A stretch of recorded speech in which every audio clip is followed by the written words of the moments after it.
সিনার পীর সাহেব ভাইজান হযরত মাওলানা আবু নসর নেসারউদ্দিন আহমদ হুসাইন সাহেব, আমি যখন তার সাথে সাক্ষাৎ হলো, তিনি খুব সুন্দর একটা প্রস্তাব করেছেন। আমি কি বলবো, এটা আমার খুব পছন্দ হয়েছে।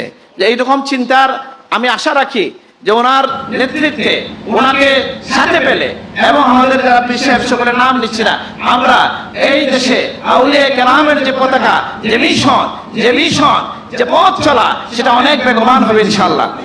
তিনি একটা প্রস্তাব করেছেন যে এই বালাকোটের চেতনায় যারা উজ্জীবিত এবং যারা এই সিলসিলার দাবিদার, কিন্তু কিছু প্রশ্ন আছে তাদেরকে নিয়ে, এরকম কিছু দরবার আছে কি নাই?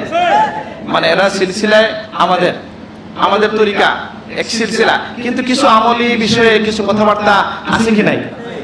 তো তিনি প্রস্তাব করেছেন যে আমরা এদেরকে দূরে ঠেলে দেব না, আমরা তাদের কাছে একটা আলেমদের কোর কমিটি করে তাদেরকে পাঠাবো, তাদেরকে আমরা আহ্বান করব যে আপনারা স্বচ্ছ নুরানি দ্বারাই চলে আসেন। আর যদি এটা সফল হয়, আমরা বিশ্বাস করি সৈয়দ আহমদ শহীদ বেনবীর আওলাদরা উত্তরসূরিরাই হবে এই দেশের প্রথম ইসলামী শক্তি ইনশাআল্লাহ। আমি স্মরণ করিয়ে দিতে চাই, এই মাহফিলের সূচনা হয়েছিল মূলত কিছু কথা আরোপিত হয়েছিল, ভুলক্রমে হোক